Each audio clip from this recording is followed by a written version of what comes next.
2:50 p.m., Doppler radar indicated heavy rain across the warned area. The expected rainfall rate is 1 to 2 inches in 1 hour.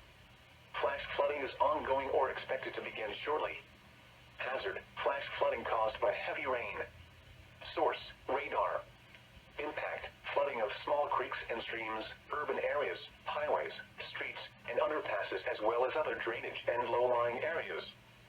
Some locations that may experience flash flooding include Allentown, Bethlehem, Emmaus, Hellertown, Lehigh University, Zionsville, Fountain Hill, Marconi, Freemantsburg, and Coopersburg. This includes the following highways: northeast extension between mile markers 46 and 53. Interstate 78 in Pennsylvania between mile markers 57 and 70. Turn around, don't drown when encountering flooded roads. Most flood deaths occur in vehicles. Be aware of your surroundings and do not drive on flooded roads.